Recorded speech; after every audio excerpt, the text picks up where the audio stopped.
Heraldo Podcast, un lugar para tus oídos. Miriam Derraggi es una argelina de 25 años que trabaja en Canadá en un call center ofreciendo soporte técnico a los usuarios de un servicio. También es una tuitera muy avesada que forma parte del ejército de fans, o dirían ahora los centennials de stans, de Nicki Minaj. Y en tal capacidad ha aprendido a usar el internet y las redes sociales de una manera extraordinariamente eficaz. Miriam Derraggi además es una televidente frecuente de la serie Euphoria, uno de los grandes éxitos centennials que podemos ver, o que pueden ver los centennials, yo les confieso que no la veo, en HBO. A partir de su experiencia como espectadora de Euphoria, Miriam Derraggi descubrió que no tenía gran aprecio por Judd Apatow y su trabajo en esta serie. No le parecía que su actuación fuera tan excepcional como la de Zendaya o la de otros actores que participan en esta producción televisiva, y empezó a investigar sobre Judd Apatow, que tan mal le caía. Y entonces descubrió que Judd Apatow es hija, como es bien sabido, del famoso director de cine Judd Apatow, que hace unos 10 o 15 años revolucionó la comedia cinematográfica, y de la actriz Leslie Mann. Como Miriam Derraggi llevaba muchos años viviendo en Argelia, en una comunidad en donde no había internet, antes de llegar a Canadá con su familia, no tenía conocimiento de quién era Judd Apatow, de quién era Leslie Mann y de cuál era, digamos, el pedigrí actoral de Judd Apatow. Entonces publicó su descubrimiento en Twitter. Escribió: acabo de descubrir que la actriz que hace el papel de Lexi es una hija del nepotismo, una nepotism baby, así lo formuló originalmente. Oh my God, su mamá es Leslie Mann y su papá es un director de cine. Ese tweet recibió más de 4,000 likes y a partir de ahí se generó un fenómeno viral que nos tiene hablando de los nepo babies, es decir, de los famosos, de las estrellas que son hijos de otras estrellas. ¿Por qué nos interpelan tanto los nepo babies? ¿Por qué nos asombra un fenómeno que comenzó en los años 30, cuando Douglas Fairbanks Jr. fue el primer hijo e hijastro de famosos, hijo de Douglas Fairbanks, una de las grandes estrellas del cine mudo, hijastro de Mary Pickford, otra de las grandes estrellas del cine mudo, fundadores ambos de la United Artists? Douglas Fairbanks Jr. fue, digamos, el primer hijo de celebridades que se convirtió él mismo en una celebridad. ¿Por qué, si este fenómeno se dio incluso a finales de los años 20, ahora nos sorprende tanto? Ahora nos escandaliza tanto. ¿Qué dice de nuestra relación con el privilegio, con el mérito, el que estemos obsesionados por saber quién es el padre o quién es la madre de tal o cual celebridad que vemos en la pantalla grande o pequeña? ¿Por qué nos obsesiona esto? Descubrirlo será una tarea para la pinche complejidad.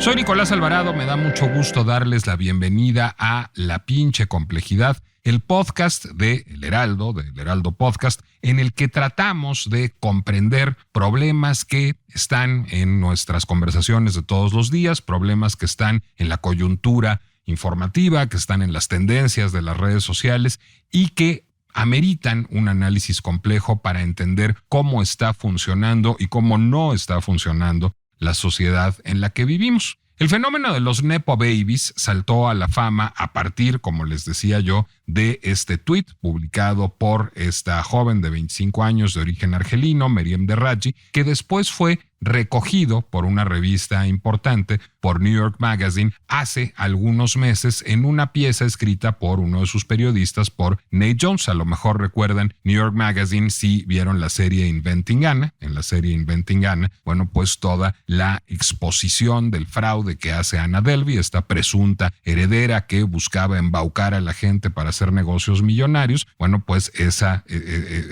revelación la hizo una periodista de New York Magazine, que es una revista de ciudad, una revista que aborda problemas de la ciudad de Nueva York y que es una de las publicaciones más prestigiadas de Estados Unidos. En esa misma revista, en New York Magazine, Nate Jones publicó el texto este año, How a Nepo Baby is Born, y a partir de entonces tenemos, bueno, pues a publicaciones, a redes sociales de todo el orbe hablando de este fenómeno de los Nepo Babies, es decir, de pues hacerle la observación, generalmente condenatoria, a las personas famosas, particularmente de la industria del entretenimiento y de las industrias mediáticas, de haber llegado a donde llegaron, de gozar del prestigio, de los privilegios que gozan por influencia, por ayuda de una madre, de un padre, de un tío, de algún pariente que los haya ayudado a entrar en la puerta. Bueno, el fenómeno resulta particularmente fascinante cuando lo contrasta uno con la realidad. Fíjense que me di a la tarea de hurgar en dos listas. Primero, la lista de las 10 estrellas más taquilleras de todos los tiempos en la industria hollywoodense, y descubrí una cosa. De esas 10 figuras que logran abarrotar los cines, en esa lista está Scarlett Johansson, está Tom Cruise, está Chris Hemsworth, está Chris Pratt. Solo hay uno de ellos que pueda responder a la definición de un Nepo Baby. Ese es Robert Downey Jr. Es un Nepo Baby, además, que tiene características bastante singulares que lo alejan de la categoría. Robert Downey Jr. se hace llamar Robert Downey Jr., por supuesto, porque existe un Robert Downey Sr., es decir, porque su papá también se llamaba Robert Downey y también era una figura pública. Sin embargo, Robert Downey Sr. no era un player de Hollywood, no era un hombre que resultara muy exitoso y que tuviera mucho acceso a los presupuestos de los grandes estudios, que tuviera amigos entre los directores más famosos de su generación, sino Robert Downey Sr. fue un cineasta independentísimo que hacía películas de bajísimo presupuesto, que estaba basado en Nueva York y que sí dio a Robert Downey Jr. su primer papel en una película, es decir, pues echaba mano de quien tenía alrededor, de su mujer, de sus hijos, de sus cuates, para hacer estas películas independientes que no hacían dinero, y no tuvo ninguna posibilidad de ayudar a su hijo Robert Downey Jr. a abrirse paso en el mundo de la actuación. La infancia de Robert Downey Jr., esto es más o menos conocido, fue una infancia pues complicada porque había un gran consumo de drogas en su casa y su padre mismo pues lo invitó a fumar marihuana por primera vez a los 6 años. Él, terminando sus estudios, lo que hizo fue empezar a buscar papeles en el Off-Broadway, es decir, en el teatro independentísimo en Nueva York. Empezó haciendo películas independientes y llegó a convertirse en una estrella de Hollywood mucho después, hasta los años 80. Primero en una película muy famosa basada en una novela de Bret Easton Ellis que se llama Less Than Zero, y ya muchísimos años después, bueno, pues se volvió una estrella global y taquillera con la serie de Iron Man, que fue una película que hizo después de haber pasado por el infierno de las drogas y casi desbarrancado su carrera. Robert Downey Jr. es el único de los 10 actores más taquilleros de Hollywood que sea hijo de alguien que esté dedicado más o menos a las mismas actividades, es decir, los demás son hijos de enfermeras, de agentes de bienes raíces, de policías, de toda suerte de gente, y no tiene una familia que realmente le haya podido ayudar a abrirse paso en Hollywood. Pero me eché un clavado en otra lista. Me eché un clavado en la lista de los actores nominados al Oscar este año. No de los 10 actores, es decir, de los 5 nominados a Mejor Actor y a Mejor Actriz, sino de los 20, también de los nominados a Mejor Actor de Reparto y Mejor Actriz de Reparto. De esos 20 actores nominados al Oscar este año, otra vez, solo una es una Nepo Baby. Esa Nepo Baby sí es una Nepo Baby clásica, digamos, sí es alguien que tenía padres que tenían absoluta capacidad de ayudarla, que es Jamie Lee Curtis. Jamie Lee Curtis es hija de Tony Curtis y de Janet Leigh. Tony Curtis fue uno de los grandes galanes del Hollywood de los años 50 y de los años 60. Lo recordamos en cintas como Una Eva y dos Adanes con Marilyn Monroe y Jack Lemmon. Lo recordamos en cintas como Espartaco de Stanley Kubrick. Por otra parte, Janet Leigh, bueno, pues también fue una dama joven importante en el cine de los años 50 y se volvió pues una leyenda del cine a partir de su participación en Psicosis de Alfred Hitchcock. Tony Curtis y Janet Leigh se conocieron en la Metro-Goldwyn-Mayer, estudio en donde ambos estaban contratados como dama joven y galán joven en los años 50, y a partir de ahí saltaron a la estratosfera. Cuando nació Jamie Lee Curtis, su hija, pudieron, por supuesto, ayudarla, presentarle gente, y la carrera de Jamie Lee Curtis tuvo su origen, por supuesto, en el prestigio, la fama y las relaciones de sus padres. Jamie Lee Curtis, sin embargo, es una actriz muy solvente, hoy es una actriz nominada al Oscar, que ha hecho una carrera con méritos propios, y mérito va a ser una palabra muy importante en este podcast de la pinche complejidad, pero llegaremos a ella poco a poco. Primero quisiera detenerme en el asunto de los Nepo Babies. Los Nepo Babies son en alguna medida un mito. Es decir, por supuesto que hay muchos hijos de actores o hijos de directores que hacen una carrera cinematográfica. Insisto, el fenómeno se remonta a Douglas Fairbanks Jr. a finales de los años 20, cuando un productor de cine dice, qué buena idea, puedo poner a Douglas Fairbanks en mi marquesina y no pagarle el salario a Douglas Fairbanks Sr., y a partir de eso desarrolla una carrera propia, Douglas Fairbanks Jr. Hay muchos ejemplos a lo largo de la historia. Por ejemplo, Anjelica Huston, que ahora es una de las grandes leyendas del cine y de las grandes primeras actrices, empezó con un papel en una película de su padre, John Huston, que fue uno de los grandes directores de cine, particularmente de cine negro en el Hollywood de los años 50, el director de La Jungla de Asfalto, de muchas otras grandes películas. Bueno, y a partir de eso, el fenómeno ha tenido alguna recurrencia. Sin embargo, dista mucho de ser determinante en la configuración del sistema estelar hollywoodense. Como vimos, hoy de las 10 estrellas más taquilleras de la pantalla, solo una es hija de actores, Robert Downey Jr., y ni siquiera de un director, y ni siquiera de un director con mucho poder, y solo una es hija de actores, Jamie Lee Curtis, ella sí, digamos, ayudada por las relaciones y las posibilidades de sus padres. La pregunta será entonces, ¿en dónde está viendo la cultura a esos nepo babies? ¿En dónde está viendo la cultura contemporánea a esos hijos de actores, de directores, a los que acusa de haber accedido al estrellato a través del privilegio? Los está viendo en las redes sociales en una medida muy importante.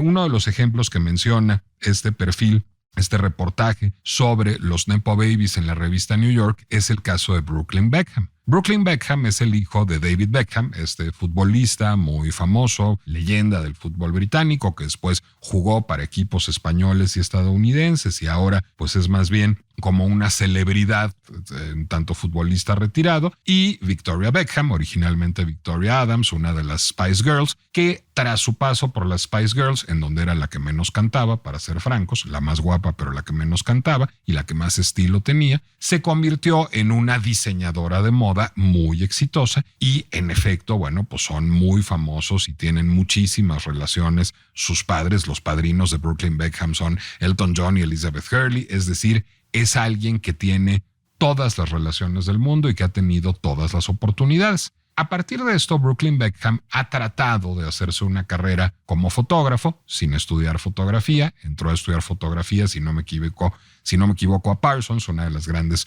universidades estadounidenses, pero después de un semestre abandonó la carrera y con eso decidió publicar su primer libro de fotografía. Después, cuando vio que no la hacía en la fotografía, porque el libro fue pues realmente destazado por la crítica, decidió que le interesaba cocinar, y muy pronto tenía un programa televisivo sobre cocina en donde él salía cocinando, que se llamaba Cooking with Brooklyn, en donde invitaba a grandes chefs a cocinar con él, y que resultó un rotundo fracaso. Brooklyn Beckham es hoy una celebridad, pero no es una celebridad por ser un fotógrafo o por ser un chef o por ser siquiera un modelo. Brooklyn Beckham es famoso por ser famoso, y es famoso porque es hijo de un gran futbolista y de un icono pop que además es diseñadora de moda, no por ningún mérito propio que tenga Brooklyn Beckham en términos artísticos. Brooklyn Beckham es la definición misma de un nepo baby, es decir, es alguien que ha tenido todas las oportunidades gracias a las conexiones, las relaciones, el prestigio y la fama de sus padres, pero que no ha sabido aprovechar esas oportunidades en gran medida porque no tiene talento. No es alguien que tenga atributos particulares para convertirse en una estrella, y solo puede sobrevivir en el mundo de las redes sociales, en donde la gente lo sigue, pues supongo en gran medida, por el morbo de que sea hijo de quien es hijo y no porque admire particularmente su trabajo. Brooklyn Beckham no es alguien que puede hacer que una serie televisiva o una película o un libro se vuelva negocio, porque carece de talento. Ahora, ¿qué es el talento? Esa es una pregunta importante que tenemos que hacernos cuando pensamos en las estrellas de la industria del entretenimiento. Bueno, regresemos a nuestro viejo amigo Richard Dyer, al que apelábamos en el podcast que hicimos sobre Bad Bunny y sobre, pues digamos, las reglas de la celebridad. Como decía yo en aquel podcast, Richard Dyer tiene este libro extraordinario que se llama Las estrellas cinematográficas, y en él hace una definición de lo que la industria cinematográfica, y creo que por extensión otras industrias del entretenimiento, entiende por talento. El talento es una mezcla de fotogenia, habilidad actoral, presencia en cámara, encanto, personalidad, sex appeal, voz y porte. Para ser una estrella no es preciso tener todas estas características, pero sí es útil tener varias de estas características. Se puede ser una estrella sin habilidad actoral, Madonna lo es.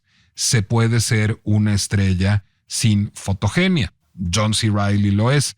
Pero lo que no se puede ser es una estrella sin tener una mayoría de estas características. Es discutible que Brooklyn Beckham tenga fotogenia, pero pues difícilmente tendrá habilidad actoral, encanto, personalidad, sex appeal, voz, porte, quizás tenga presencia en cámara. Pero sobre todo, lo que es importante es que estas características dan, esto también lo argumenta Dyer, a quien las posee la capacidad de encarnar una imagen. No es tan importante que sea capaz de encarnar un papel. Insisto, hay estrellas que son malos actores. Nadie va a ver una película de Jet Li porque sea un gran actor, pero sí debe ser capaz de encarnar una cierta imagen, un cierto sistema de valores que genere la identificación del público. Difícilmente Brooklyn Beckham será capaz de hacer esto. Y a partir de ahí, lo que hace la estrella es acceder a una élite, y déjenme irme a otro autor al que vale la pena leer. Francesco Alberoni es un sociólogo italiano muy importante que se volvió muy famoso en los años 90 por un libro que escribió sobre el erotismo, que si no mal recuerdo se llama El erotismo, pero que ha abordado muchos otros fenómenos sociales, entre ellos el fenómeno de las estrellas, en un ensayito que les recomiendo leer si les interesan los temas, que se llama Élite sin poder.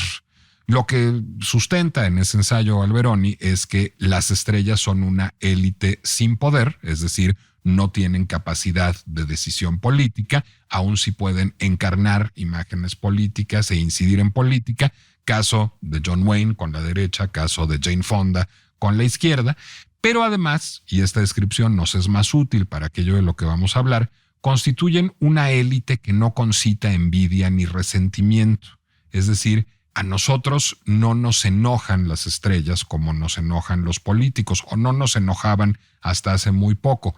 ¿Por qué? ¿Por qué no nos daban envidia? ¿Por qué no les teníamos resentimiento? Por una razón muy sencilla, porque nos parecía que era posible acceder al estrellato.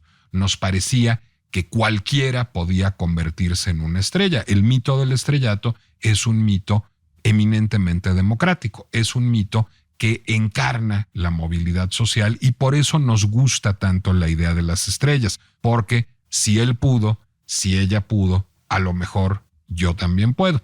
Hay un ejemplo que resulta fundacional en este mito democrático de las estrellas, que es la historia de cómo se descubrió a Lana Turner. A lo mejor muchos de ustedes ya no se acuerdan de Lana Turner, seguramente los mayores entre mis escuchas sí la recordarán. Lana Turner fue un símbolo sexual en los años 40, después de eso fue pues una suerte de icono camp y una actriz entre respetada y chacoteada en los años 50 y 60, fue muy celebrada y muy famosa por sus curvas, por su figura, se le conocía como la chica del suéter porque llenaba un suéter pegadito como nadie, y después fue objeto de un escándalo muy grande a finales de los años 50, cuando su hija mató a su amante, un gángster que se llamaba Johnny Stompanato, en un acto de defensa de su madre, y eso pues dio lugar a un juicio muy terrible para la madre, para la hija, y un juicio que fue pues digamos un hito y una prueba para la imagen de las estrellas hollywoodenses. Pero antes de todo esto, antes de que fuera esta gran estrella, hiciera los melodramas de Douglas Sirk, pero hiciera clásicos del cine negro como El cartero siempre llama dos veces, Lana Turner se hizo famosa antes que nada porque se decía que ella estaba tomándose una malteada de chocolate en Schwab's, en una farmacia, en un drugstore en Hollywood, Schweppes era una de estas farmacias que también tenían fuente de sodas, que es un fenómeno muy de los años 30, y se supone que Lana Turner habría ido a tomarse una malteada a Schweppes con su suétercito pegado y que ahí la habría visto un agente de Hollywood y le habría dicho, oye, no quieres hacer películas, y de ahí habría surgido una carrera estelar.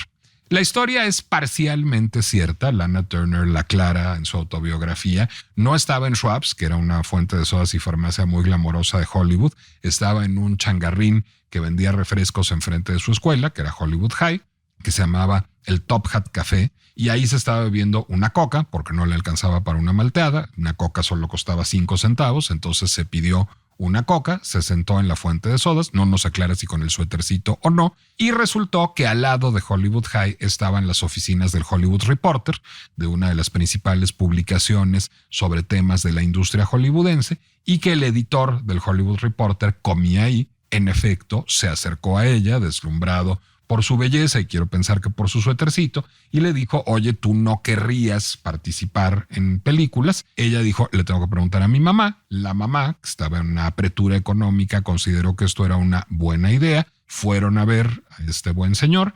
Este buen señor los presentó con un agente hollywoodense, resultó ser un buen samaritano y no alguien que quisiera aprovecharse de ella, hasta donde sabemos. Les presentó a Seppo Marx, que era entonces uno de los grandes agentes de Hollywood, el hermano de los hermanos Marx, y él la llevó a la Warner Brothers, donde reparó en ella el director Mervyn LeRoy, le dio algunos papeles pequeños en películas, y cuando Mervyn LeRoy se mudó, fue contratado por la Metro-Goldwyn-Mayer en lugar de por la Warner Brothers, bueno, pues se llevó a Lana Turner con él, y a partir de ahí la Metro empezó a prepararla para el estrellato hasta que tuviera un lanzamiento estelar paulatino, primero en peliculitas de Mickey Rooney y Judy Garland, y después ya en grandes melodramas que se volverían su marca de fábrica.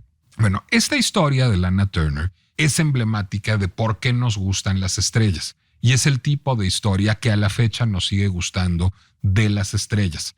Es alguien que es como nosotros, alguien que es completamente común y corriente, pero que tiene algo especial y que en un golpe de suerte logra acceder con mucho esfuerzo a una calidad estelar. Esto es Dyer otra vez. ¿Cuáles son las características de una estrella? Una estrella es común y corriente, tiene algo especial, tiene un golpe de suerte y el esfuerzo, el mérito, logran que eso las permita acceder a una élite, y a una élite pues contra lo que no tenemos envidia ni resentimiento, porque pues digamos son la prueba de que la movilidad social funcione. Si nos gusta tanto la idea de las estrellas cinematográficas es porque nos permiten pensar que hay movilidad social en nuestra sociedad, valga la redundancia, y que el esfuerzo, el mérito valen de algo, que si trabajamos duro y estamos en el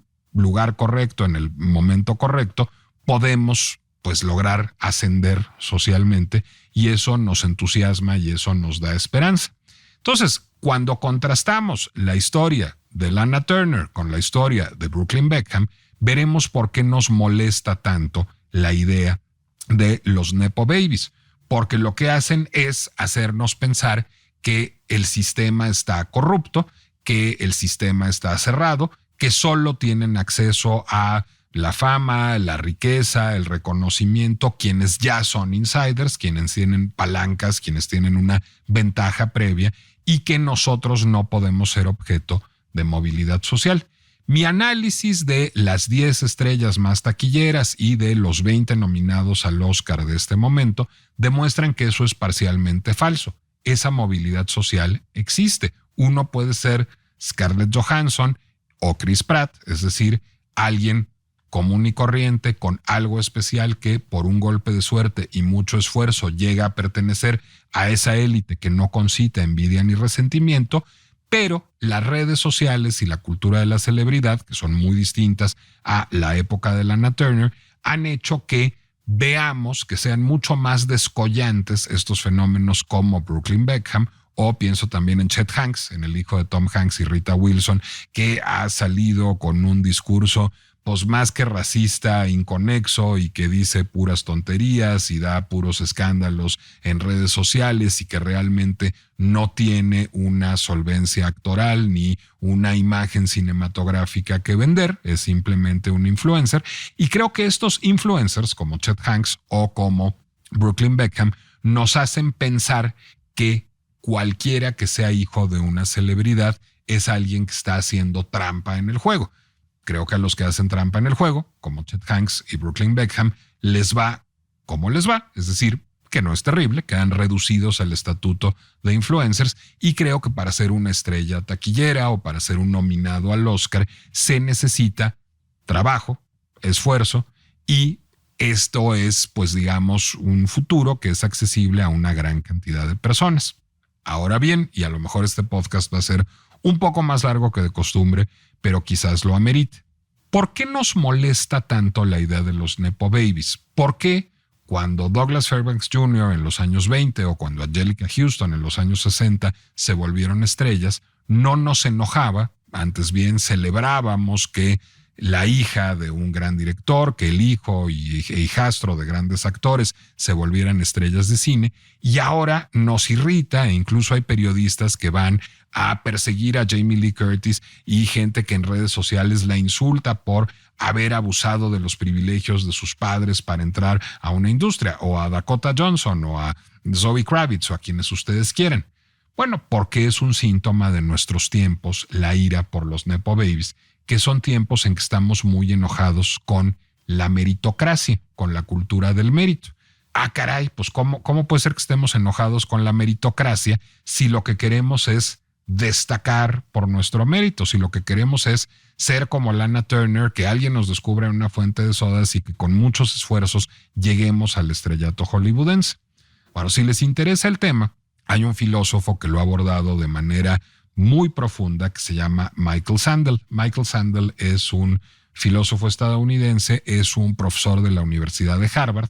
Michael Sandel es un filósofo estadounidense, profesor de la Universidad de Harvard, que tiene un libro que ha sido muy relevante en las discusiones contemporáneas sobre el mérito, que se llama La tiranía del mérito.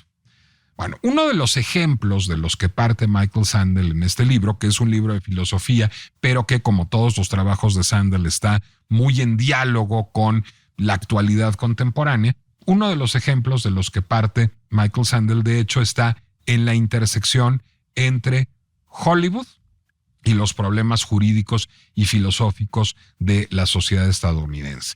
A lo mejor ustedes se acuerdan de este escándalo del año 2019, en donde Felicity Huffman, la estrella de Desperate Housewives, entre otros actores, pues fue descubierta sobornando y corrompiendo a través de un broker, a través de un agente que a eso se dedicaba, a funcionarios de distintas universidades de prestigio estadounidenses para garantizar la entrada de su hija. Hubo más estrellas de televisión, sobre todo, que hicieron esto, pero la más famosa era Felicity Huffman.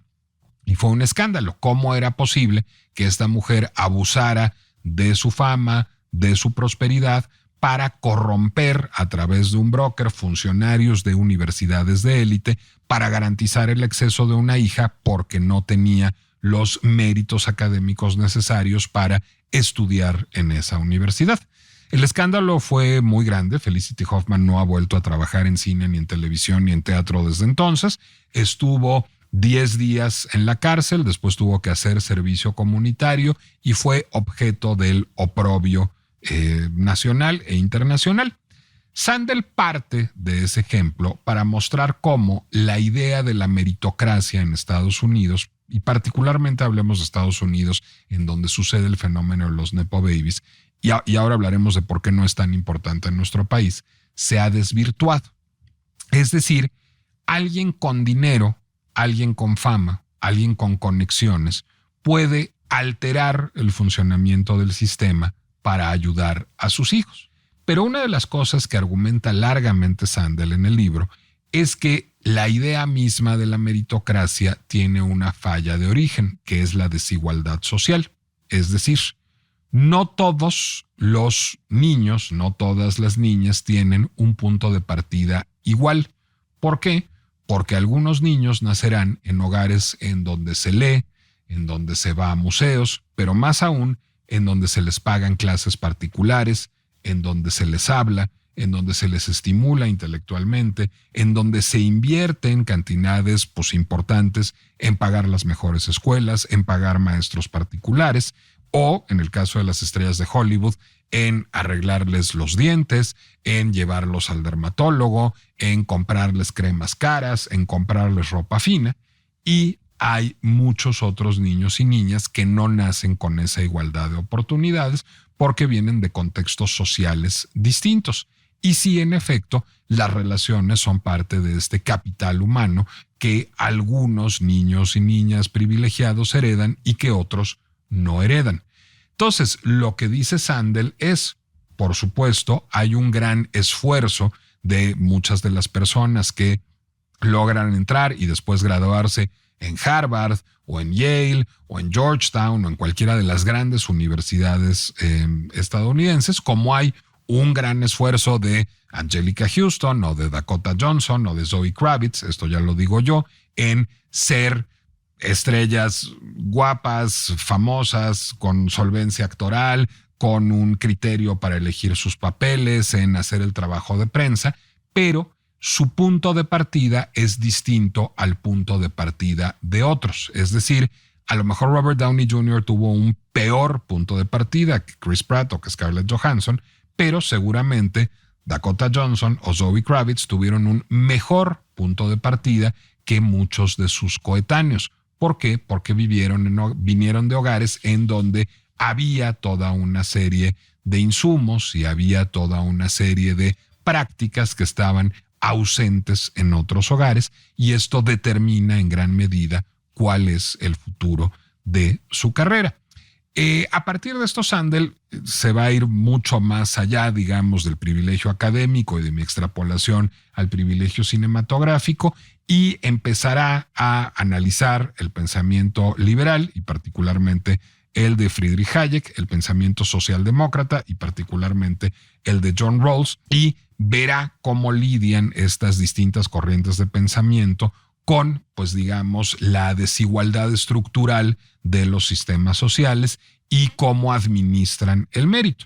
Fundamentalmente, en el pensamiento liberal, lo que sucede es que, bueno, pues esta desigualdad estructural se asume y se reproduce, digamos, a través de este esquema del mérito. En un sistema socialdemócrata, esta desigualdad estructural se asume, pero se compensa con una serie de mecanismos que permiten hacer una suerte de redistribución. Y ahí a lo que se va Rawls y con él Sandel es a una teoría de progresividad fiscal. Es decir, si la gente que va a una universidad de élite o la gente que es una estrella de cine gana muchísimo dinero en este sistema meritocrático en donde todo parece ser heredero solo de su esfuerzo, pero lo es también de los privilegios que tuvo desde nacer, pero un sistema fiscal progresivo lo que permite es que paguen muchos impuestos y que esos beneficios se redistribuyan en la sociedad en un esquema socialdemócrata como el que propugna Rawls.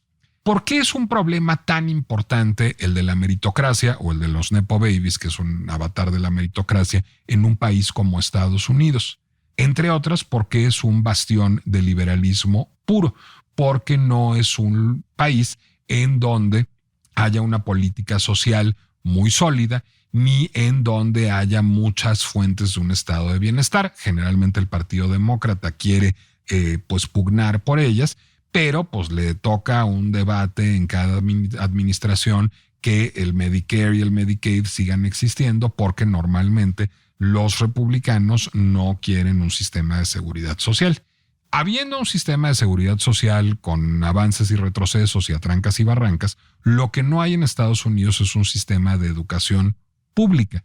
Y ese es uno de los grandes igualadores que, si bien no corrigen las desigualdades estructurales, sí ayudan a paliarlas de manera muy importante. Una de mis observaciones críticas al libro de Michael Sandel, a la tiranía del mérito, es que, diagnosticando muy bien el problema del mérito, no ofrece solución alguna más que un catálogo de buenas intenciones. No constituye un sistema de pensamiento, sino un análisis crítico. Lo que dice Sandel, porque le han cuestionado esto en entrevistas, es que lo que necesitamos sobre todo más que sistemas de pensamiento o soluciones a problemas son sociedades en las que exista mayor discusión moral, y yo probablemente esté de acuerdo con él. Pero creo que en eso sí podemos sentirnos orgullosos los mexicanos, así como muchos países europeos, en tener un sistema de educación pública.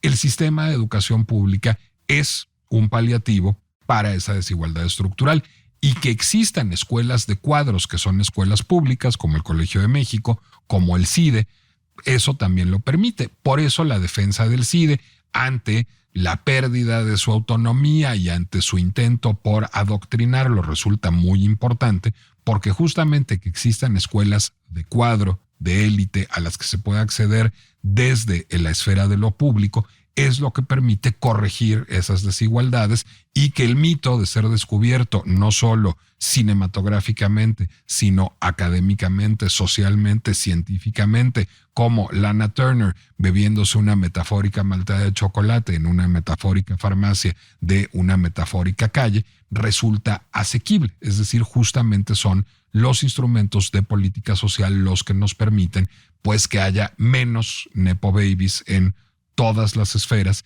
y que haya más mérito genuino a pesar de las inequidades de origen que acusa toda sociedad y que será imposible corregir. Los nepo babies pues son un síntoma de nuestro fastidio, de nuestro enojo con la meritocracia y con su incapacidad para corregir las desigualdades estructurales. Cada vez que nos enojamos con Brooklyn Beckham, con lo que nos estamos enojando en realidad es con el sistema en que vivimos. Es algo que deberíamos de recordar a la hora de emitir nuestro voto y a la hora de actuar como ciudadanos, porque incluso en lo que vemos en revistas como Us Weekly se asoma siempre la pinche complejidad. Soy Nicolás Alvarado, me dio mucho gusto que me acompañaran en un episodio más de La pinche complejidad. Les recuerdo que esta es una producción del Heraldo Podcast, que la pueden escuchar en Spotify, en Apple Music, en Amazon, en Deezer, en YouTube, en cualquier lugar en donde acostumbren a escuchar podcast. Les recuerdo además mi Instagram, que ya me regañaron que nunca lo doy, Nicolás Alvarado Lector. Ahí me pueden seguir y pueden enterarse cada vez que se publique, por ejemplo, un episodio de La pinche complejidad. Y nos escuchamos el próximo viernes con otro episodio.